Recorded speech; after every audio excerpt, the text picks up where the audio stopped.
বীরভূমে দেখাবো, আমার বর্তমানে দেখাবো, হুগলিতে দেখাবো। মুসলমান গাছের গোড়ায় মাটির পুতুল, আগরবাতি, মোমবাতি, মাটির ঘোড়া রেখে সেখানে দিন মনে করে, শরীয়ত মনে করে সিজদা দিচ্ছে। আপনি লালবাবু পেয়ে যাবেন অনেক গ্রামে। আমি বলবো এই ইনার হুগলি ডিস্ট্রিক্টে 10 ভাড়া করে একটা জায়গা আছে, আমার বর্তমানে সঙ্গে লেগে আছে। আমি জলসা করতে গেছি গত বছরই। এইরকম আপনাদের মতো প্যান্ডেলের পাশে গাছ, গাছের গোড়ায় চারিদিকে প্যান্ডেল করছে, ওপরে কি গাছ বোঝা যাচ্ছে না, খালি গোড়াটা আছে। গাছের গোড়ায় মাটির ঘোড়া রাখা আছে, মাটির পুতুল রাখা আছে, আগরবাতি, মোমবাতি ইত্যাদি ইত্যাদি ইত্যাদি। আমি জিজ্ঞেস করলাম, ভাই তোমাদের এখানে হিন্দু মুসলিম ভাইদের মধ্যে খুব মহব্বত বলে কেন বুঝো? তোমরা এখানে জলসা করছো, ভাইরা এখানে পুজো পাঠ করে, ওই যে হুজুর ওটা আমাদের, তোরা কি করে পুরো বিশ্বাস। এরপর বলুন, গোড়া রেখে সিজদা করা, এটা যদি দিন হয় তুমি কাজটাকে সেরে বলছো। এখন চলুন, আমি ইয়াসিন বেঁচে আছি না নাই বাবা?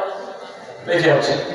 এখন যদি হাজি সাহেব আমাকে বলে ইয়াসিন ভাই 100 টাকা দাও, আমি দিতে পারবো না? পারবো? কথা বলে না, কত ক্ষমতা আছে, আমি কখন থেকে ফট করে বার করে টাকা।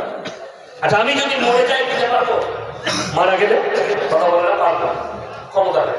যদি এটা বুঝতে পারে ইয়াসিন সাহেব বেঁচে থাকলে 100 টাকা দিতে পারতো পকেট থেকে বার করে, মারা গেছে মানে তার ক্ষমতা নেই।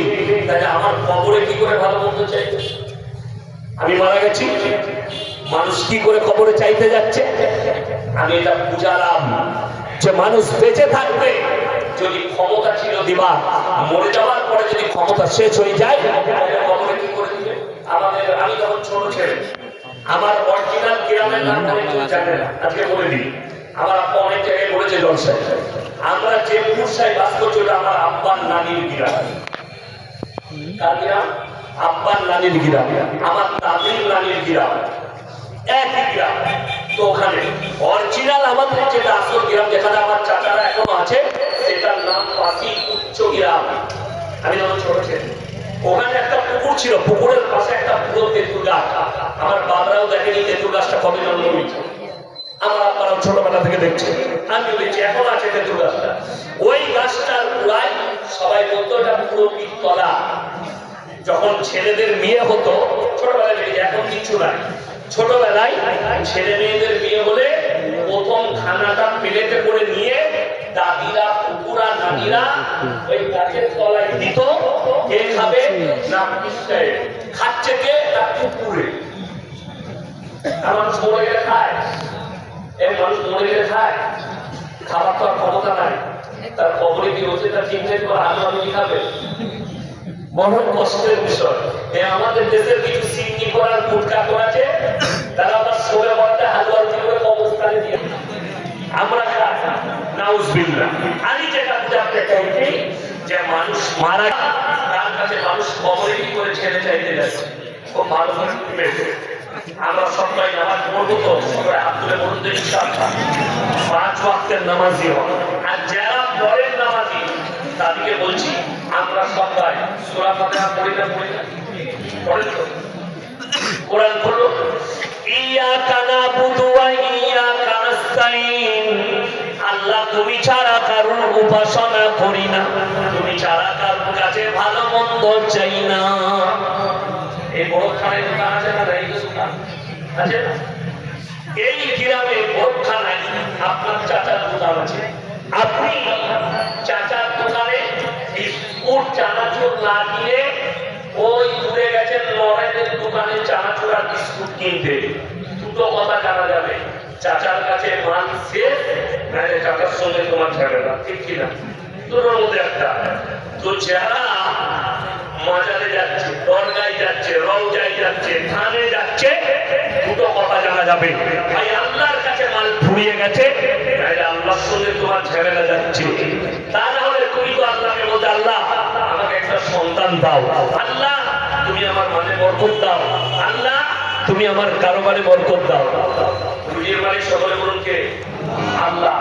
তাহলে আপনি মাজারে চাইতে যাচ্ছেন, অবাক হবে যাচ্ছি মাজারে, মাজারে গিয়ে বলছে বাবা ভালো মন্দ দাও, এটা দাও। আর আপনি যখন মাজার থেকে বেরিয়েছেন, ভিখারি আপনার কাছে টাকা চাইছে, দাদা 5 টাকা দাও তো খাবো। ভিখারি বলছে আল্লাহকে নাম দিয়ে দে।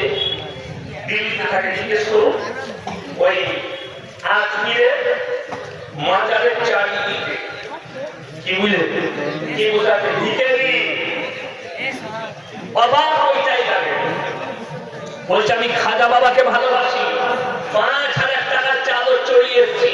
বলে নেবো হারাম, চাদরটা খাজা বাবার প্রয়োজন নেই, তোর পাশের বাড়ির চাচা চাচি, চাচি নানি যাদের গায়ে চাদর নাই কিনে দে, তারা দোয়া করলে দোয়াটা কবুল হবে, আল্লাহ রাজি হবে।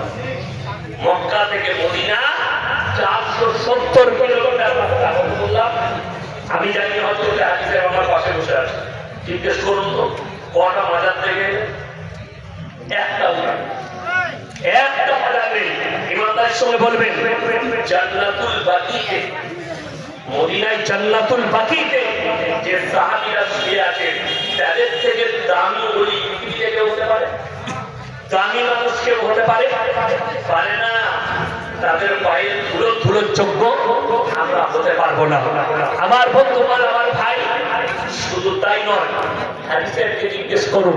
আমি তোমাকে কিতাবে পড়ে বলছি, ওহুদের প্রান্তরে 70 জন সাহাবীর কবর লোহার ব্যারিকেড দিয়ে ঘেরা আছে। সেখানে এমন একজন সাহাবী শুয়ে আছেন, তিনি হচ্ছেন নবী সাল্লাল্লাহু আলাইহি সাল্লামের চাচা যান হযরত আমির হামজা রাদিয়াল্লাহু তাআলা আনহু।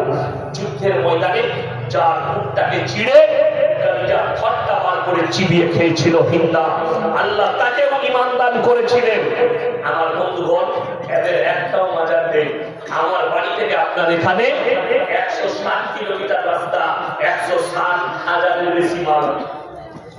আমি বলছি খারাপ, অবাক হবে। আমার বর্ধমানে এক জায়গায় ঝামেলা হলো, একদল বললে ওরস করবো, আর যার বাপের জায়গা সে বলছে আমি ওরস করতে দেবো না। আমাকে ডাকা হলো ফায়সালার জন্য। যে ওরস করবে তাকে মাটি নিয়ে এসে তৈরি করেছে, শুধু মাটি ভরা আছে। মানুষ তো তাকে কবর বলে চিন্তা করছে, মানুষ তো কবর বলে চাদর চড়াচ্ছে, মানুষ তো ওখানে ভালো মন্দ চাইতে যাচ্ছে। তার কাছে চাইছে মাটির কাছে, একটা মাটি তার কাছে ভালো মন্দ চাইছে। সকলে বলুন তো ভালো মন্দের মালিককে আল্লাহ।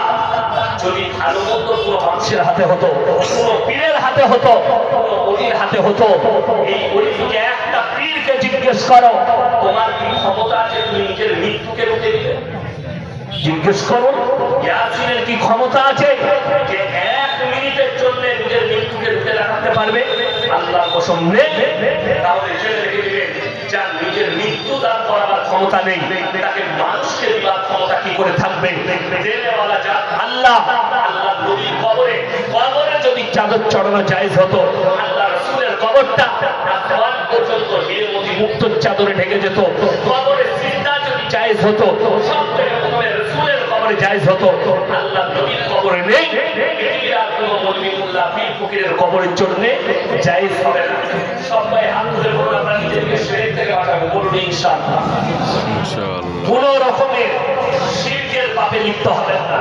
নাম্বার 2, মারাত্মক আল্লাহর কাছে নিকৃষ্ট পাপ, ওয়ালা তাকরাবুজ জিনা ইন্নাহু কানা ফাহিশা ওয়া সাআ সাবিলা। ব্যভিচার করা অনেক দূরের কথা, যে রাস্তায় ব্যভিচার হয় সেই রাস্তার ধারে পাশে তোমরা যাতায়াত করবে না। সেই রাস্তার ধারে পাশে তোমরা মোটেও যাতায়াত করবে না। আপনারা কি মনে করছেন কিয়ামত দূরে? কিয়ামত কাছে।